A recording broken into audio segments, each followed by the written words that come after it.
नमस्कार दोस्तों, बिंदास अंशुम में आपका स्वागत है। Where we discussed real leaders, real stories.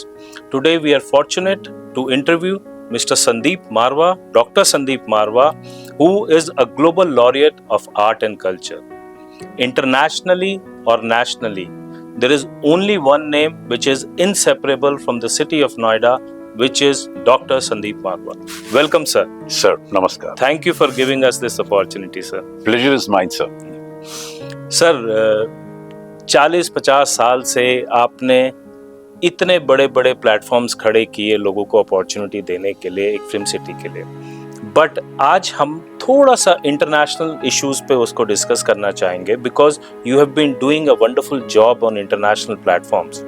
अभी रिसेंटली मैंने सुना आप ऑस्ट्रेलिया गए थे, वहाँ 7 दिन आप थे और 7 दिन you were the only Indian awarded there. Yes, बिल्कुल सही आपने पढ़ा। मुझे खुशी है कि आपने पढ़ा इस बारे में। हाँ, ये मेरा सौभाग्य है कि मैं पहली दफा ऑस्ट्रेलिया गया। मैं तो बहुत डरा हुआ था, झिझक थी। किसी देश में आप पहली दफा जा रहे हैं कि लोग मिलेंगे कि नहीं, पहचानेंगे कि नहीं, लेकिन मैं कहूँगा कि ऊपर वाले की बड़ी दया रही। और जब मैं ऑस्ट्रेलिया पहुंचा तो शायद एक हवा सी निकली कि देश से कोई आया है, डॉक्टर संदीप मारवा आए। अब ये पता नहीं, मैं तो एक I am humble worker of media and entertainment industry, लेकिन एक चमत्कार तो जरूर हुआ कि मुझे पहला भारतीय बनने का वो सौभाग्य प्राप्त हुआ जिन्हें 7 दिन में 7 दफा नवाजा गया, और जिसके अंदर मुझे विक्टोरिया पार्लियामेंट में भी नवाजा गया एक दिन, और एक सिडनी काउंसिल में भी नवाजा गया। जब मैं सिडनी में था, जब मैं मेलबोर्न में था, तो विक्टोरिया पार्लियामेंट में सम्मानित हुआ। वहाँ चैम्बर ऑफ कॉमर्स है, ऑस्ट्रेलियन चैम्बर ऑफ कॉमर्स, उसने मुझे वहाँ पे बहुत बड़ा मेरे ऑनर में डिनर रखा और फिर मुझे वहाँ सम्मानित किया। एक सिडनी में लिटरेचर संस्था है, उन्होंने मुझे सम्मानित किया। फिर जो वहाँ की जो पीस फाउंडेशन है, उसने मुझे हमारे कार्यों के लिए सम्मानित किया। तो जोड़ जाड़ के मैं बैग भर के अवार्ड्स का हिंदुस्तान पहुँचा हूँ। मुझे खुशी की कोई सीमा नहीं रही, और मैं ऊपर वाले का बहुत शुक्रिया अदा करता हूँ कि जो हमारे मेहनत है, जो हमारे कर्म है, जो हम इस कर्म भूमि नोएडा फिल्म सिटी से जो हमने जागृत की है, वहाँ से आज देश भर और दुनिया भर तक उसकी आवाज़ पहुँची है, इसका मुझे यकीन हुआ है। दोस्तों, मैं आपको ये बता दूं कि डॉक्टर मारवा को कम से कम 2000 अवार्ड्स आज तक मिल चुके हैं, but he is the first Indian in Australia to be awarded 7 days continuously, and first Indian in the British Parliament to be awarded at least 11 times. अरे आपकी तो रिसर्च अच्छी है। एकमात्र हिंदुस्तानी बना मैं जहां 11 दफा मुझे ब्रिटिश पार्लियामेंट में, हाउस ऑफ कॉमन में भी और हाउस ऑफ लॉर्ड्स में भी, वेरी गुड, दोनों को मिलाकर 11 दफा मुझे बुलाया गया है, और मैं 11 दफा वहां से हिंदुस्तान के लिए अवार्ड लेके आया। तो अहोभाग्य हमारे लिए कि आज आपसे मिलने का मौका मिला दोबारा और आपको इंटरव्यू करने का मौका मिला। It is such a good honor which you have brought, the laurels which you have brought for the country, for the city, and we are so proud that you have been handling everything so efficiently. हकीकत तो ये है कि हम लोगों ने ना तो कभी अवार्ड्स के लिए काम किया, ना हमने कोई रिवॉर्ड्स के लिए काम किया। हम लोग सिर्फ काम कर रहे हैं। हमने कर्म में विश्वास किया है कि कर्म किए जा, फल की चिंता मत कर रहे इंसान, जैसे कर्म करेगा वैसे फल देगा भगवान। आपके कर्म अच्छे हैं तो मैं समझता हूँ परमात्मा पे छोड़ देना चाहिए, वो अपने आप आपको भाग लगाता है। डेफिनेटली। हंगरी पार्लियामेंट ने भी आपको अवार्ड किया था, यूएस में भी आप न्यूयॉर्क स्टेट काउंसिल में अवार्डेड हुए हैं। जी, हंगरी में I am the first Indian to be honoured in Hungary for 8 times. मैं 8 दफा बुदापेस्ट गया हूँ और आसपास के एरियाज में जब भी, और हर बार इसीलिए गया हूँ क्योंकि कहीं ना कहीं एक दिन मुझे अवार्ड भी मिलना होता है। तो वहाँ की social, culture, political, film, TV, media, education संस्थाएं जो हैं, उन्होंने हमें हर बार नवाजा है। यूएसए में भी कुछ बहुत अच्छा चमत्कारी में कहूँगा समझा कि पहला हिंदुस्तानी रहा मैं जिसे न्यूयॉर्क की विधानसभा ने, यानी कि उनकी जो पार्लियामेंट है, काउंसिल उसने सम्मानित किया। मुझे लॉस एंजलिस की जो कैलिफोर्निया की सभा है उसने भी सम्मानित किया, और राष्ट्रपति के भी दरबार से मैं कहूँगा हमें एप्रिसिएशन मिला है यहाँ पर।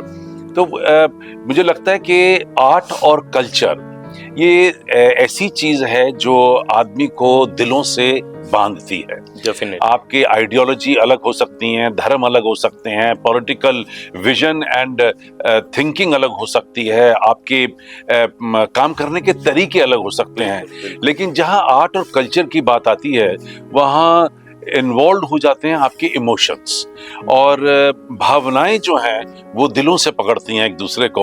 और मुझे खुशी है कि लोगों ने हमें दिल से चाहा है, और शायद यही वजह है कि हमारे जो कुछ भी थोड़ा बहुत काम हम अब तक कर पाए हैं उसकी रीच लोगों के दिलों तक पहुंची है, और लोगों ने हमें उसको अपने सत्कार, मान और अवार्ड्स के रूप में वापस किया। ना केवल अवार्ड्स सर, मैंने जितना आपको जाना है इतने सालों में, I think more than 100 countries के साथ कल्चरल एसोसिएशन आपने एसोसिएट किए हैं, मारवा स्टूडियोज एंड AAFT के, एंड उससे बच्चों को ऑफ कोर्स बेनिफिट होता है जो पढ़ के यहाँ से निकलते हैं। क्या उन देश के बच्चों को भी, जो इंटरनेशनल बच्चे होते हैं, उनको भी बेनिफिट मिलते हैं उसके? बहुत मिलते हैं। देखिए, student exchange, faculty exchange, curriculum exchange, ये एक प्रथा बन चुकी है AFT में, जो हमारा संस्थान है, देश का पहला निजी फिल्म संस्थान के नाम से हमने शुरू किया। अब तो मैं शुक्रिया अदा करना चाहता हूँ सरकार का, जो कि अब हम लोग फुल फ्लेज यूनिवर्सिटी हो चुके हैं। मुझे चांसलर भी नियुक्त किया गया है जी। और कुछ फिगर्स में अगर बोलूं तो तकरीबन 145 कंट्री का बच्चा हमारे यहाँ आकर पढ़ के जा चुका है। करीब 156 देशों के लोग मारवा स्टूडियो में कदम रख चुके हैं, और 92 देशों की सरकारों ने हमें अपना कल्चर रिप्रेजेंटेटिव नियुक्त किया हुआ है। इतने तो लोग देश नहीं घूम पाते सर। देखिए, बात वहीं आ जाती है कि अगर आप अपने काम के प्रति ईमानदार हैं, अगर आपको काम करने का शौक है, अगर आपको मजा आ रहा है सेवा भाव में, तो मैं समझता हूं कि हर कोई आपसे जुड़ना चाहेगा। और जो सवाल आपने पूछा है कि ये तो बहुत बड़ा एक्सपोजर है।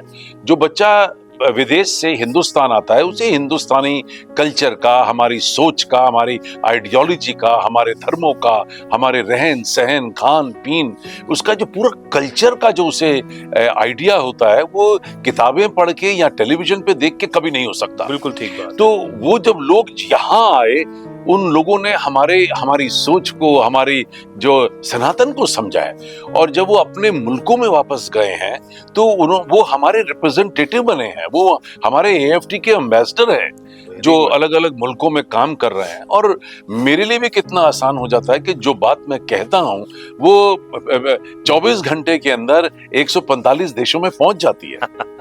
तो इसी तरीके से हमने दूसरी साइड भी खोल के रखी हुई है। हमारे स्टूडेंट्स जो हैं उनको हम मौका देते हैं विदेश में जाने का। वही मेरा अगला तकरीबन सवाल था। 200 बच्चा हमारा हर साल UK जाता है, अमेरिका जाता है, यूरोपियन कंट्रीज को टच करता है, ईस्टर्न कंट्रीज को टच करता है, नेबरिंग कंट्रीज को टच करता है। तो बीच बीच में छोटे छोटे ग्रुप्स हैं जो हॉस्पिटैलिटी एंड टूरिज्म स्कूल से जाते हैं, हमारे फैशन के स्कूल से जाते हैं, मीडिया और एंटरटेनमेंट के स्कूल से जाते हैं। तो ये जब ये बाहर जाते हैं तो इन्हें भी जो प्रगति है, जो काम करने के तौर और तरीके हैं, जो पंक्चुअलिटी और सिंसेरिटी का माहौल उन्हें वहां नजर आता है, उसको लेके जब ये वापस आते हैं तो ये ज्यादा चौकन्ने होते हैं, ज्यादा होशियार होते हैं, इनकी काम करने की क्षमता बढ़ जाती है, सोच बदल जाती है, और हमें अच्छे वर्कर हिंदुस्तान में काम करने के लिए मिल जाते हैं। That's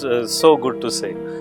So इतने सारे इंटरनेशनल रिलेशंस बना के क्या इंटरनेशनल इन्वेस्टर और इंटरनेशनल मीडिया फर्म्स इंटरेस्टेड हैं अब आज की डेट में? जैसे हम देख रहे हैं 10 साल से हमारे यूपी में एक बहुत अच्छी सरकार चल रही है, माननीय मुख्यमंत्री योगी जी बहुत अच्छी तरह से चल। Are the investors approaching you for investment, जैसे नई फिल्म सिटी अभी अनाउंस हुई है। I know you are one of the pioneers in helping UP government in establishment. आपके बिना फिल्म सिटी का नाम नोएडा नहीं ले सकती, चाहे वो यमुना पे लगे चाहे वो नोएडा के बॉर्डर पे लगे।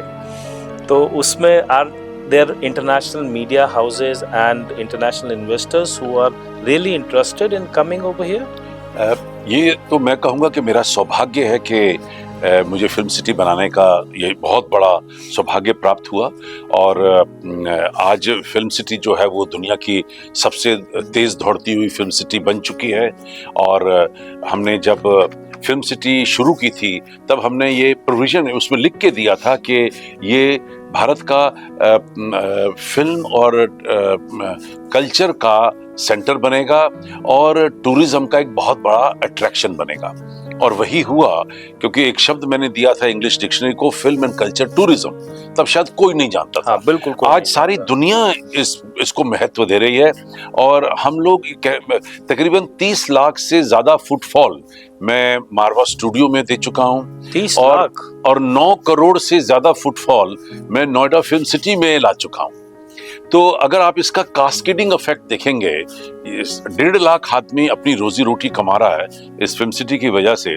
लेकिन अगर आप पूरी टर्नओवर जोड़ें तो मुझे लगता है 1 लाख करोड़ की टर्नओवर फिल्म सिटी जो है वो देश को दे चुकी है। That's a huge number, sir. और इसका अंदाजा न किसी ने अब तक लगाया था, न मैं भी नहीं लगा पाया था। ये तो मैं अभी कुछ दिन से ये सोच रहा था कि एक अगर फिल्म सिटी एस्टेब्लिश हुई है यहाँ पर, 16 प्लेयर हैं यहाँ पर, 17,000 आदमी काम करता है यहाँ पर, 1.5 लाख आदमी अपनी रोजी रोटी कमाता है, इसका सारे का कास्केडिंग इफेक्ट अगर आप लगा लें तो ये अरबों रुपए का जो टर्नओवर पैदा हुआ है, जीडीपी पैदा हुई है, हो सकता है आने वाले दिनों में अब जो इकोनॉमिकल ऑर्गेनाइजेशन होंगी वो भी शायद हमें अवार्ड देना शुरू कर दें। नहीं, that definitely should come up, because जैसा आपने बताया 9 करोड़ लोग यहाँ पे फुटफॉल आ चुका। देखिए 17,000 आदमी काम कर रहा है, अगर उसी की कैलकुलेशन कर लें तो ये करोड़ों आदमी बन जाता है। और आया गया, उठना बैठना, खाना पीना, रहना सोना, कंस्ट्रक्शन, होटल, क्लब, गाड़ी, कन्वेंस, ट्रांसपोर्ट, रोटी, रेस्टोरेंट, अबे कितनी चीजें होती हैं जो इस फिल्म सिटी की वजह से फैली। और ये बात तो तय है, सरकार भी जानती है कि फिल्म सिटी की वजह से नोएडा का नाम हुआ, नोएडा की वजह से यूपी का नाम हुआ, यूपी की वजह से देश का नाम हुआ। सर, नोएडा का नाम संदीप मारवा की वजह से हुआ, उत्तर भारत का नाम इतने चीफ मिनिस्टर यूपी में रहे, इतने डीएम आते हैं नोएडा में, इतने कमिश्नर ऑफ पुलिस आते हैं, पर नोएडा का नाम जब भी दुनिया के किसी कोने में लिया जाता है, 40-50 देश घूमने का मौका मुझे भी मिला है, तो मैं कहीं नोएडा का जिक्र करता हूँ तो कहीं ना कहीं आपका जिक्र आ जाता है। You have built yourself as a brand which is the most important and critical brand for the northern India. Thank you. That's a huge achievement, sir. Thank you for wonderful words.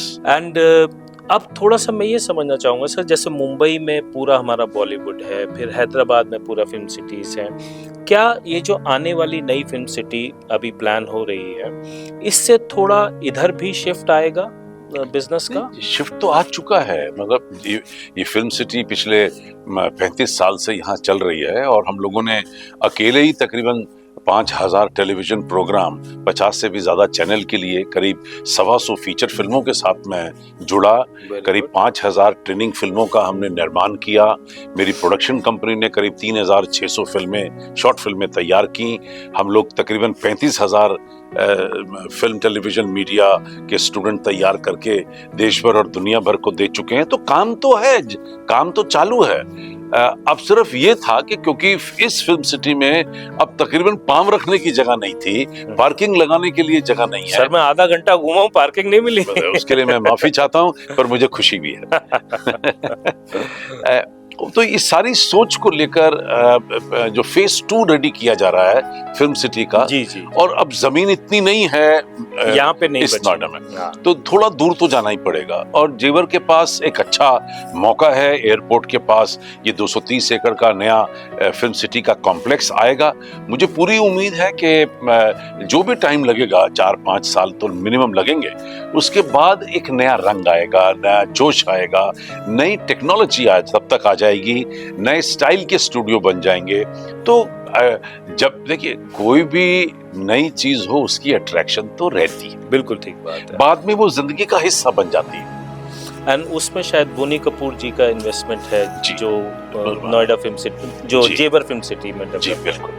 अच्छा sir, कुछ suggestions क्या आप government को, चाहे वो UP government हो चाहे cultural ministry हो, उनको देना चाहेंगे कि आने वाली फिल्म सिटी जो डेवलप करी जा रही है उसमें what should be the most important criteria जिससे इंटरनेशनल इन्वेस्टर को भी हम इन्वेस्टमेंट के लिए नोएडा में ला सकें? उसके लिए हम लोग ढोल बजा चुके हैं, उसके लिए हम लोग कई लोगों को इत्तला कर चुके हैं। बड़े बड़े फॉरेन की जो मीडिया कंपनी है, फिल्म टेलीविजन मीडिया कंपनी है, मेनली एंटरटेनमेंट कंपनी है, ताकि entertainment park should be a part of the whole show. कि वहाँ पर इसका पूरा प्रोजेक्ट बना है, पूरा नक्शा बन चुका है, नक्शा पास हो चुका है और काम शुरू हो चुका है। मुझे खुशी इस बात की है कि मैं भारत सरकार ने मुझे नेशनल चेयरमैन नियुक्त किया है मीडिया और एंटरटेनमेंट का ब्यूरो ऑफ इंडियन स्टैंडर्ड के अंदर, मिनिस्ट्री ऑफ कंज्यूमर अफेयर में, जहाँ मेरे साथ 60 देश के महाअनुभवी काम कर रहे हैं और हम लोग पूरे मीडिया और एंटरटेनमेंट इंडस्ट्री के 12 सेगमेंट के लिए नॉर्म्स लिख रहे हैं। इसी तरह भारत सरकार ने मुझे मीडिया और एंटरटेनमेंट स्किल काउंसिल में को चेयर नियुक्त किया है।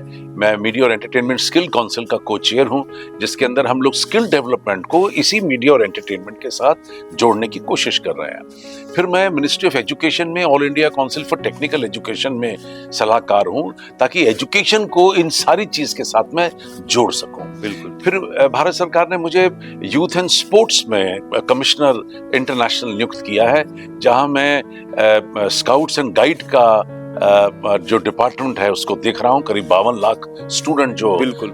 हमारे देश में स्काउट एंड गाइड में है, और भारत का अंतर्राष्ट्रीय स्तर पे स्काउट एंड गाइड का जो भी मेल माल है या जो भी रिलेशन है उसको हम डेवलप करने की कोशिश उसमें कर रहे हैं, और इन्हीं सारी चीजों से फिर उसको भी जोड़ रहे हैं। मुझे खुशी इस बात की है कि मुझे बीजेपी ने जो नेशनल बोर्ड है MSME का, उसमें भी बोर्ड में लिया है, क्योंकि हमारी सारी मीडिया और एंटरटेनमेंट जो इंडस्ट्री है वो 95%, 97% जो है वो MSME है। हाँ बिल्कुल MSME है। आप अंदाजा लगाइए, मैं दाद देता हूँ सरकार की, क्योंकि उन्होंने कोऑर्डिनेशन के लिए मुझे हर जगह बैठा दिया और अब मुझे कोई भी डिसीजन लेने में, प्लानिंग करने में, आइडिया डेवलप करके भारत सरकार को देने में समय नहीं लगता, क्योंकि हर फील्ड के और हर माहिर जो people who have attained success in their departments, in their field, in their businesses, in their profession, they're all working with me. And you feel you are getting a very good support from the government of India, Uttar Pradesh government, and they are focused towards development. आप ये देखिए कि मेरे बाद कम से कम 10 states ने film city खोलने की चेष्टा की, लेकिन इन 35 सालों में अभी तक दूसरी फिल्म सिटी नहीं आ पाई थी। नॉर्थ में तो नहीं आई, फिर हैदराबाद में हमारे बात आई। रामोजी राव आए, प्राइवेट लेवल पे उन्होंने काम किया, बहुत मेहनत की और कई साल उनको भी लगे। ऐसा नहीं कि एक दिन में चल पड़ी, कई साल लगे उनको, बहुत साल लगे। एस्टैब्लिश करने में। इंडिविजुअल का इनिशिएटिव था। तो बंबई में थी दूसरी फिल्म सिटी, मुझे बनाने का सौभाग्य मिला, और तीसरी रामोजी राव फिल्म सिटी में वहां बनी। अब जाकर इन 35 सालों के बाद, मैं तो कहूंगा तकरीबन, क्योंकि मैं तो 1986 से लगा हुआ हूँ, आज 40 साल हो गए मुझे इस प्रोजेक्ट के साथ आटे की तरह गूंदे जाने पर, और तब जाकर अब बाकी स्टेट्स को लगा है कि हमें भी फिल्म सिटी लानी चाहिए। अब कोशिश हुई, जबकि पंजाब में, हरियाणा में, हिमाचल में, राजस्थान में, उत्तराखंड में, अब उत्तरांचल में, फिर उड़ीसा में, तमिलनाडु में, कई जगह मैं बड़े बड़े अफसरों को मिल के आया, जहां मुझे बुलाया गया कि हमारे यहाँ भी आप एक फिल्म सिटी बना दीजिए। तो मुझे हाथ जोड़ के वापस आना पड़ा कि इतना आसान नहीं है।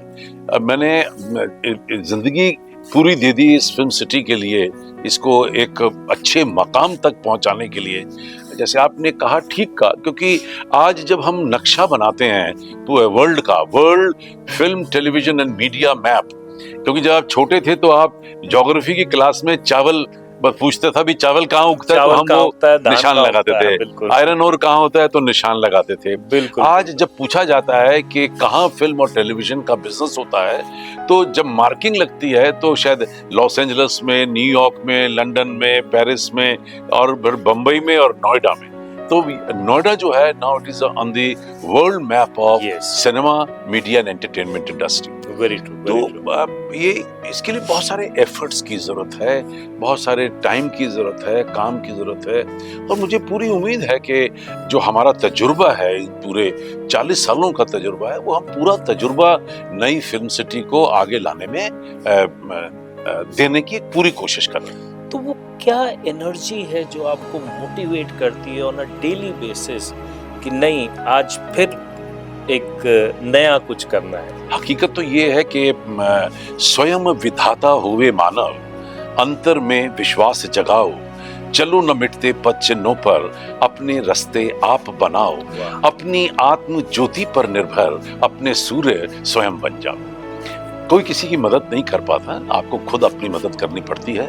और मोटिवेशन, मैंने तो ये सीखा है कि मोटिवेशन जो है वो बाजार में नहीं मिलती है।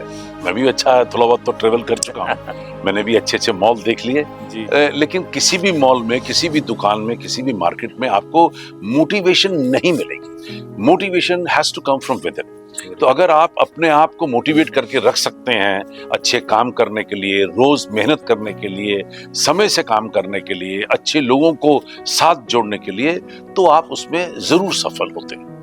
लेकिन अगर आप अपने आप को ही नहीं मोटिवेट कर पाएंगे तो फिर आप आगे क्या करेंगे, ये तो हैरानगी की बात हो जाती है। 2 महत्वपूर्ण मैसेज मैं आपसे चाहता हूँ। पहला मैसेज चाहता हूँ international media houses and firms के लिए जो देखते हैं इंडिया में इन्वेस्ट करने की सोचते हैं, तो संदीप मारवा जी, उनको उत्तर प्रदेश की फिल्म सिटी के लिए वेलकम करने के लिए क्या मैसेज देना चाहेंगे? हम लोग बराबर करते रहे, हमने बहुत सारे एमओयू साइन किए हैं, एक पूरा अलमारी भरी हुई है एमओयूज के साथ। तो लोग आते हैं,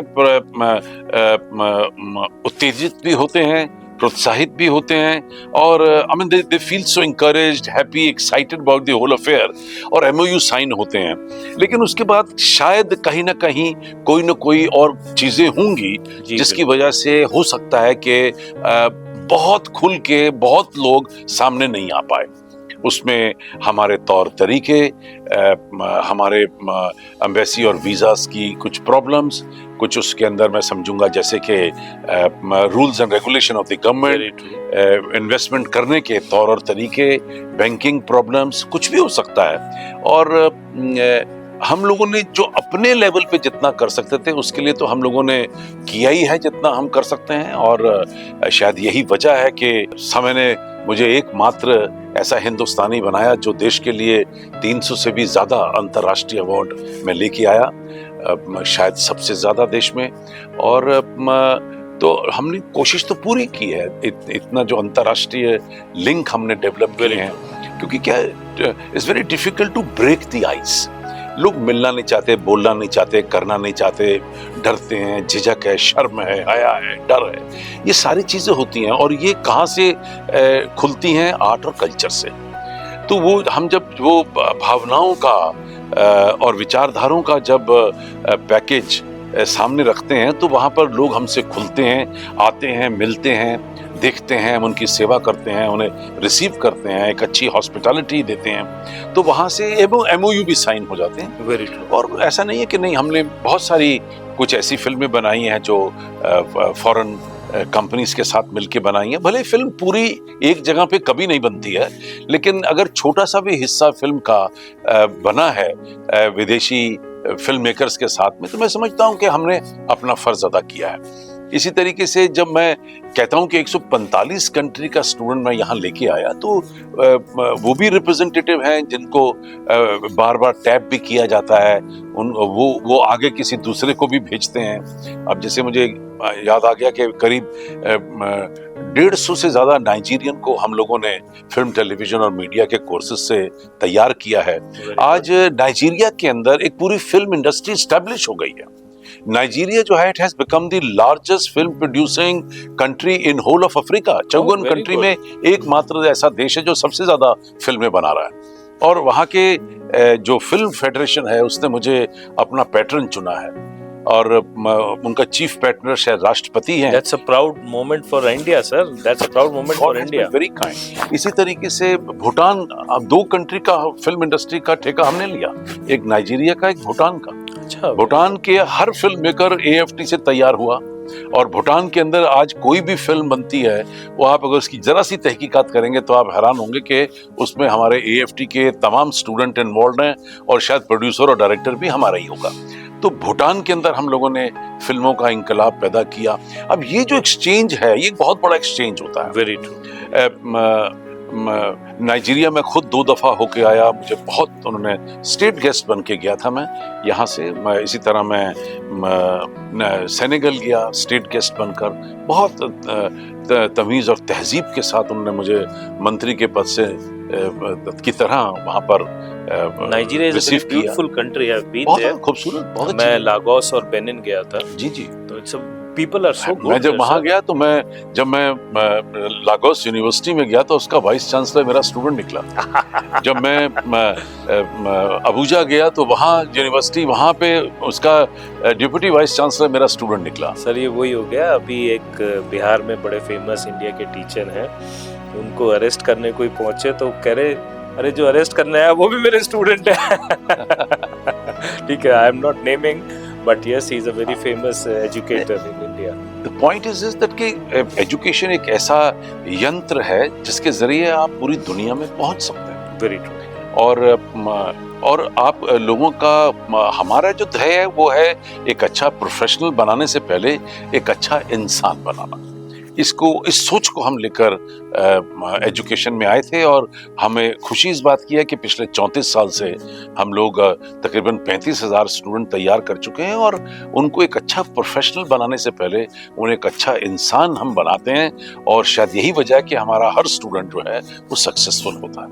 मेरा एक छोटा सा क्वेश्चन है, जैसे मैं बहुत क्लोजली काम करता हूँ जयंत चौधरी जी के साथ, जो सेंट्रल मिनिस्टर हैं फॉर स्किल डेवलपमेंट के। वो भी स्किल्स पे बहुत फोकस कर रहे हैं। Film industry, art and culture is again one skill. तो आर्ट एंड कल्चर को हम स्किल के साथ कैसे जोड़ सकते हैं जिससे हमारा जो यूथ है इंडिया का, वो जो छोटे छोटे चैलेंजेस से निकल के बाहर आना चाहता है, उसमें थोड़ा सा बड़ा प्लेटफॉर्म उसे मिल जाए तो शायद वो बहुत अच्छा कर सकता है अपने जीवन में। मैं आपको ये बताऊं कि AAFT हिंदुस्तान का सबसे पहला स्किल डेवलपमेंट कॉलेज बना। 1993 में हमने ये सोच लिया था कि स्किल डेवलपमेंट अगर हम अपने बच्चों को नहीं कराएंगे तो शायद ये कामयाब नहीं हो पाएंगे। बिल्कुल ठीक बात। क्योंकि व्हाइट कॉलर जॉब कितने देंगे आप। और कुछ ऐसी भी यूनिवर्सिटीज हैं जिन्होंने इस बात को एडमिट किया था कि हमारे यहाँ से हजारों की संख्या में क्लर्क पैदा हो रहे हैं। तो 1993 में जब हमने पहले ही बैच के साथ इसको स्किल डेवलपमेंट के रूप में एजुकेशन को लिया है। हमारे चलने वाले यहाँ हर कोर्स, आज की डेट में तकरीबन 75-80 कोर्सेज चल रहे हैं और सारे कोर्सेज जो हैं वो स्किल डेवलपमेंट से ही रिलेटेड हैं। 75% जो हमारी एजुकेशन है वो ऑन हैंड ट्रेनिंग है। That's the most important ji, thing. और शायद यही वजह है कि हमारे स्टूडेंट जब यहाँ से निकलते हैं तो वो माहिर हैं, अपने काम में माहिर हैं, उन्हें मालूम है उन्हें क्या करना है। और कोई जॉब नहीं मिलेगी तो वो खुद कमा सकते हैं। यही एक फोकस और कंट्री के डेवलपमेंट। और जब मिनिस्ट्री ऑफ एजुकेशन की बार-बार मीटिंग्स होती थी तो उसमें हम बार-बार इस बात को दोहराते थे कि हम लोग स्किल डेवलपमेंट में विश्वास रखते हैं और हमारे उन दिनों में शायद 60-70%, अभी तो और आज भी इतना ही हम लोग प्रैक्टिकल कराते हैं। और हो सकता है कि शुरू में मिनिस्ट्री ऑफ एजुकेशन ने हमारी बात को अनसुनी कर दिया। धीरे धीरे मुझे ये पता था कि आने वाले समय में सरकार भी इन बातों को सुनेगी और इस पे अमल करेगी, और किया। और आज खुशी इस बात की है कि स्किल डेवलपमेंट की पूरा मंत्रालय खुल चुका है। हाँ। और मिनिस्ट्री ऑफ एजुकेशन के अंदर शायद एक यही वजह रही होगी जब मुझे उन्होंने बोर्ड पर लिया कि हम लोग सबसे ज्यादा स्किल डेवलपमेंट तैयार करके एकमात्र वो भी इंडस्ट्री के अंदर बच्चों को तैयार करके दे रहे हैं। So one last message what Sandeep Marwa ji has to convey to the students from India and to the students from the international markets, that why they should come here at AAFT to pursue their future dreams. Well, I mean, if I talk, it becomes a publicity or advertising. No, not for publicity, Point, but you have given reasons for us to ask only you in the last 40 years. I can only say that if I talk about AFT is one of the finest, well-designed, matured institution for creative arts as well as business and law. We have other institutions. We have around 16 colleges now, and the education at AFT is very creative. It is absolutely full of practicals. We believe in case studies, and AFT is the first 10 best film schools of the world. We are absolutely top in 3 things, like the largest number of events we do in a year. I think currently the largest 128th festival of AFT is going on, and largest number of practicals we do in the world. Okay. And it's one of the most cost-effective film schools in the world. In 3 things, we are number 1 in the world. और मैं किसी institution की बात नहीं करता, लेकिन इतना कहना चाहता हूँ कि जो काम हम लोग करवा रहे हैं, और एक और बहुत इंपॉर्टेंट बात कि it is the most cost effective, कि हर एक कोर्स जो है वो सब्सिडाइज फीस पर चल रहा है। That's so good.